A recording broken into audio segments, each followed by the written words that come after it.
Assalamualaikum warahmatullahi wabarakatuh. Yang terhormat, Ibu Husnul Khotimah SPD MPG, selaku dosen pengampu mata kuliah Kajian Pembangunan Ekonomi, Lembaga Keuangan dan Perdagangan. Kami dari kelompok 30 dari kelas 2023. Saya Ika Syarani Syafitri dengan akhiran NIM 054. Saya Gita Yudhita Supiani dengan akhiran NIM 060.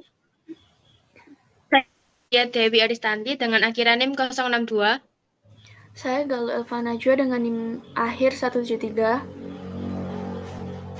Saya Erik Revaldo Trinaryawanto dengan akhiran NIM 119. Saya Faria Cindy Nuraini dengan akhiran NIM 199. Dan saya Gita Maulidia dengan akhiran NIM 232. Di sini kami akan mempresentasikan tentang tren perdagangan keberlanjutan dan implikasinya bagi keuangan perusahaan. Selanjutnya akan dilanjutkan oleh rekan saya.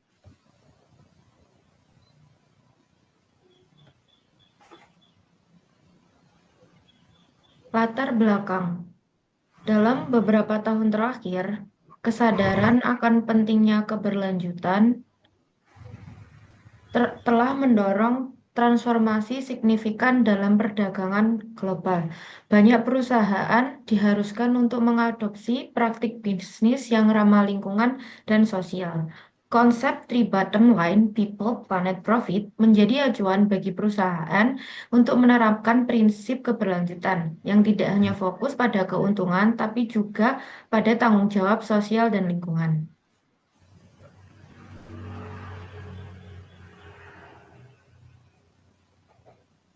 Kemudian ada hasil dan pembahasan. Penerapan praktik perdagangan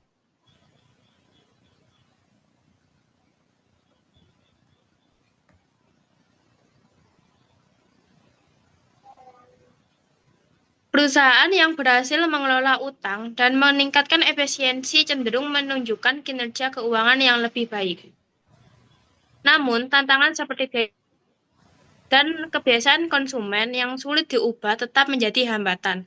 Edukasi konsumen tetap tentang manfaat praktik berkelanjutan mengatasi tantangan ini dan mendorong perubahan positif dalam perilaku konsumen. Selanjutnya ada strategi dagang yang dapat diterapkan oleh perusahaan untuk meningkatkan daya saing dan keberlanjutan. Yang pertama ada modifikasi produk. Perusahaan dapat melakukan modifikasi produk yang ada untuk memenuhi kebutuhan pasar yang berubah. Ini termasuk pengembangan produk baru yang sesuai dengan preferensi konsumen lokal dan internasional. Yang kedua ada riset pasar yang mendalam. Melakukan riset pasar secara ekstensif untuk memahami peluang dan tantangan yang ada. Ini termasuk membantu perusahaan dalam menilai kekuatan dan kelemahan pesaing serta permintaan produk di pasar target. Selanjutnya ada diversifikasi lini produk. Memperluas lini produk untuk mengurangi ketergantungan pada suatu produk saja. Ini dapat membantu perusahaan menjangkau lebih banyak konsumen dan mengurangi resiko.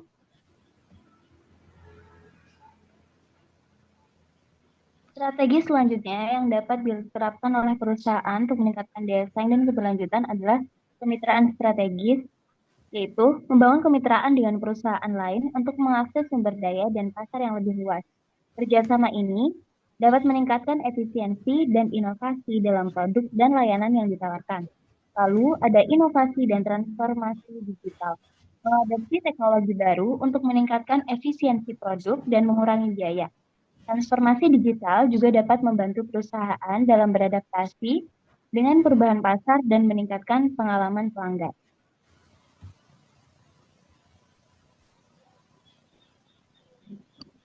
Selanjutnya yaitu manfaat yang dapat diperoleh perusahaan dari penerapan praktek perdagangan berkelanjutan, yaitu ada 6 poin. Yang pertama yaitu peningkatan reputasi perusahaan, yang kedua yaitu efisiensi biaya, yang ketiga akses ke pasar baru, yang keempat inovasi produk, yang kelima keunggulan kompetitif, dan yang keenam yang terakhir kepatuhan terhadap regulasi. Selanjutnya yaitu faktor yang mempengaruhi kinerja keuangan perusahaan. Yang pertama yaitu ada rasio profitabilitas.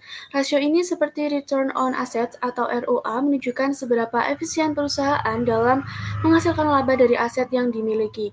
Kinerja yang baik dalam rasio profitabilitas biasanya berhubungan dengan kinerja keuangan yang lebih baik secara keseluruhan. Lalu yang kedua ada rasio solvabilitas. Rasio ini seperti debt to asset ratio atau DAR, mengukur kemampuan perusahaan untuk memenuhi kewajiban hutangnya. Tingkat hutang yang tinggi dapat membebani perusahaan dan mengurangi laba bersih, sehingga mempengaruhi kinerja keuangan secara negatif.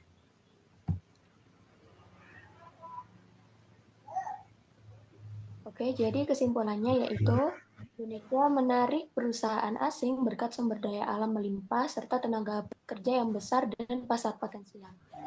Namun, pemasaran global membawa dampak positif seperti investasi, teknologi, dan peningkatan ekspor. Namun, perusahaan lokal, khususnya sektor otomotif, menghadapi tantangan berat dalam persaingan global.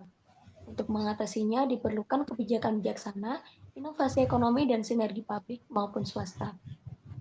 Strategi seperti diversifikasi ekonomi, inovasi digital, dan pengembangan produk untuk pasar global penting untuk meningkatkan daya saing. Perusahaan juga perlu mengelola profitabilitas dan solvabilitas guna memperkuat kinerja keuangan. Kesadaran lingkungan mendorong perusahaan mengadopsi praktik ramah lingkungan meski menghadapi tantangan seperti biaya tinggi dan sulitnya mendapatkan bahan berkelanjutan. Strategi bersaing mencakup pengembangan produk berkualitas, riset pasar, perluasan unit produk, serta membangun kemitraan untuk memperluas pasar dan meningkatkan loyalitas pelanggan. Sekian yang dapat kami sampaikan. Mohon maaf bila ada salah kata. Terima kasih. Wassalamualaikum warahmatullahi wabarakatuh.